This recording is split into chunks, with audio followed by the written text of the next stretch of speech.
Khulna university of engineering and technology বা কুয়েটে আগামী 23 ফেব্রুয়ারি একটি অনুষ্ঠানের আয়োজন করা হয়, টেডএক্স কুয়েট। এই অনুষ্ঠানে অন্যতম প্রধান অতিথি ছিলেন আশফাক নিপুণ। তাকে কুয়েট নিষিদ্ধ ঘোষণা করে এই অনুষ্ঠানের অতিথির তালিকা থেকে তার নামটি কেটে দেওয়া হয়। তার ঢাকঢোল পিটিয়ে সামাজিক যোগাযোগের মাধ্যমে এর কারণ হিসেবে বলছিল আশফাক নিপুণ নাকি সমকামিতাকে প্রমোট করছেন।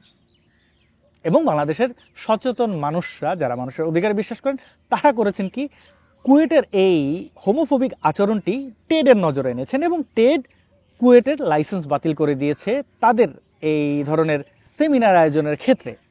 এখন আমরা একটু জানি টেড কি। 1984 সালে প্রতিষ্ঠিত এই মিডিয়া কোম্পানিটি সারা বিশ্বের প্রথিতযশা ব্যক্তিদের নিয়ে বিভিন্ন কনফারেন্সের আয়োজন করে থাকে।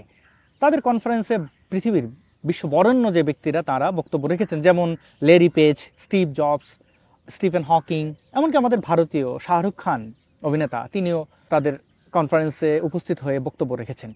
তো টেডের ছোট ভাই বলা যায় টেডএক্স, যারা ছোট ছোট শহরগুলোতে এই ধরনের কনফারেন্স আয়োজন করে থাকে এবং তাদের কিছু কোড অফ কন্ডাক্ট রয়েছে, যেখানে অন্যতম, দেখুন আপনারা দেখতে পাচ্ছেন যে আপনি হোমোফোবিক হলে তারা তাদের কোনো সাহায্য সহযোগিতা আপনার ক্ষেত্রে রাখবে না।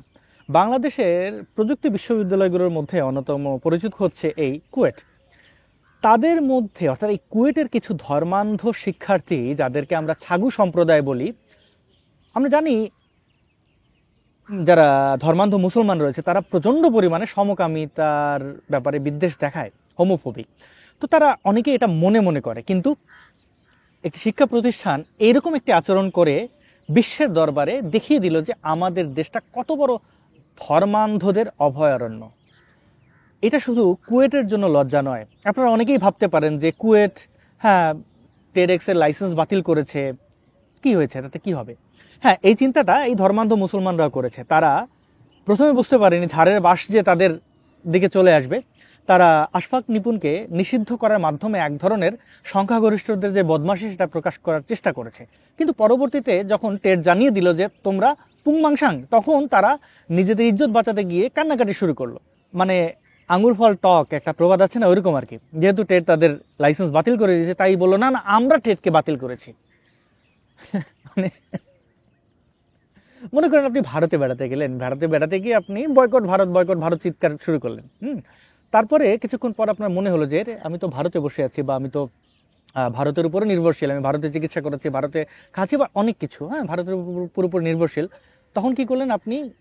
যখন দেখলেন আপনার ভিসা বাতিল করে দিয়েছে ভারত, তখন আপনি চিৎকার করে বলেন জীবনে যাবো না ভারত। হ্যাঁ, ভারত কোনো দেশ হইলো নাকি? পৃথিবীতে ভারতের চেয়ে কত সুন্দর সুন্দর দেশ আছে, এরকম একটা অবস্থা।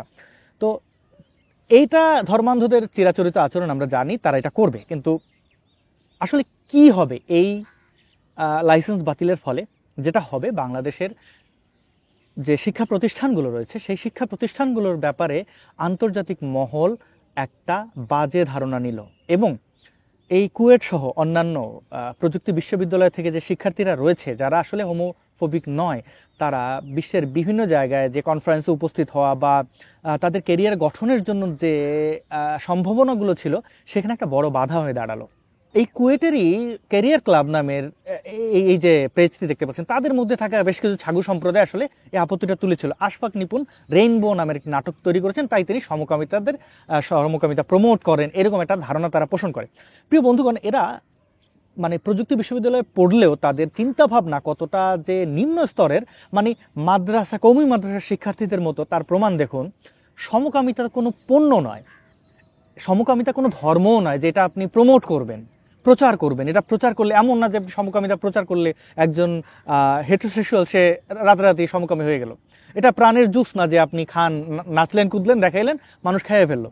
এটা কোনো পণ্য নয়, ধর্ম নয় যে আপনাকে জান্নাত দেওয়া হবে, হুর দেওয়া হবে, এরকম ব্যাপার না। সমকামিতা একটি স্বাভাবিক প্রক্রিয়া এবং এটা খুবই স্বাভাবিক, প্রাকৃতিক। এইটাকে আপনি বা আপনাদের মতো যারা ধর্মান্ধ, উগ্র, এদের আচরণের কারণে তারা বিভিন্নভাবে বিপদে পড়েন। তাদের অধিকার রয়েছে সমাজে স্বাধীনভাবে বসবাস করার। তাদের অধিকারের জন্য কাজ করা মানে এই নয় সমকামিতাকে প্রমোট করা।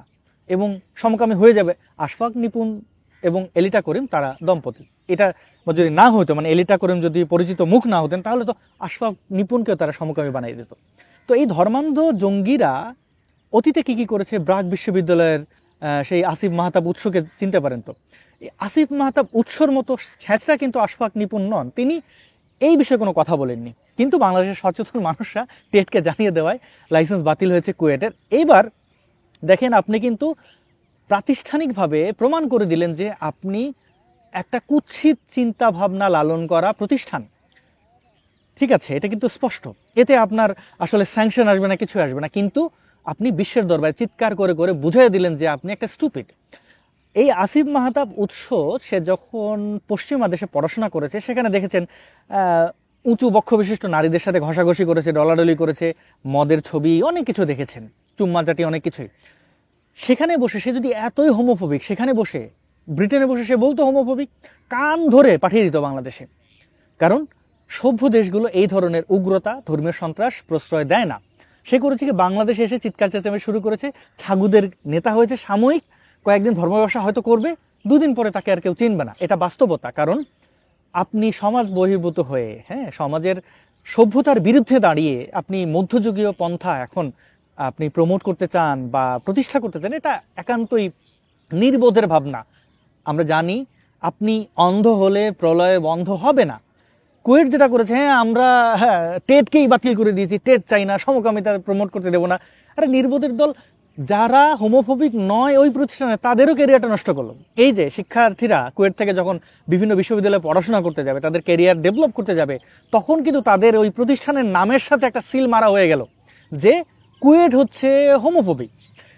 আমি মনে করি না এখনই সব শেষ হয়ে গেছে। যদি বিশ্ববিদ্যালয় কর্তৃপক্ষ তারা যদি এই ইভেন্টের সাথে যুক্ত যে ধরনের ধর্মীয় সন্ত্রাসীরা রয়েছে তাদের চিহ্নিত করে তাদের ওই পদ থেকে সরিয়ে দেওয়া হয়, তাহলে কিন্তু একটা ভালো মেসেজ যাবে বিশ্বের দরবারে যে না, একটি রাষ্ট্র পরিচালিত বিশ্ববিদ্যালয়, প্রযুক্তি বিশ্ববিদ্যালয়, তারা কোনোভাবেই এই বাস্তবতা বহির্ভূত, বিজ্ঞান বহির্ভূত নয়, তারা বিজ্ঞান পরিপন্থী এবং ধর্মীয় সন্ত্রাস লালন করে না। এটি একটা মেসেজ যেত, কিন্তু সেটি হবে বলে আমি মনে করি না। বাংলাদেশের পরিস্থিতি আমরা অনেকেই জানি। তো যেটা দাঁড়ালো, ব্রাক বিশ্ববিদ্যালয়ে আসিফ মাহতাব উৎসদের মতো ধর্মীয় সন্ত্রাসীরা চিৎকার চেঁচামেচি করে মনে করেছিল যে না, তারা সবকিছু করে ফেলবে, কিন্তু ব্রাক বিশ্ববিদ্যালয় তার এরকম স্টুপিড না। তারা জানে সভ্য দেশগুলোর বিভিন্ন বিশ্ববিদ্যালয়ের সাথে থাকতে গেলে হোমোফোবিক হওয়া সম্ভব না। না হলে হয়তো আসিফ মাহতাব উৎসকে ফুলের মালা দিত, হয়তো দিত। ব্রাক সেটি করেনি, তারা স্পষ্টভাবে মেরুদণ্ড সোজা রেখে তাকে বের করে দিয়েছে এবং তারা তাদের বক্তব্যে স্পষ্ট ছিল। সুতরাং প্রিয় বন্ধুগণ, এটি স্পষ্টভাবে বলতে হবে যে আমাদের এই সভ্য সমাজে ধর্মীয় সন্ত্রাসের কোনো স্থান নেই। বাংলাদেশের ছাগু সম্প্রদায়, ধর্মান্ধ মুসলমানরা আরও একবার নাকানি চুবানি খেলো ব্রাকের পরে এই কুয়েটের হোমোফোবিক আচরণের কারণে। তাদের নিশ্চয়ই কোনো না কোনো দিন লজ্জা ফিরবে। আমি বিশ্বাস করি বাংলাদেশে আগামী 10-15 বছরের মধ্যে সমকামীরা অধিকার ফিরে পাবেন। আইনিভাবে যেটা ভংচং করে নিষিদ্ধ করে রাখা হয়েছে সেটি বাতিল হবে, তারা পূর্ণ মর্যাদা পাবেন, স্বাভাবিকভাবে এই সমাজে বুক ফুলিয়ে চলাফেরার অধিকার পাবেন, যেটি যুগ যুগ ধরে তাদের কাছ থেকে কেড়ে নেওয়া হয়েছে। অসংখ্য ধন্যবাদ ভিডিওটি শেষ পর্যন্ত দেখার জন্য।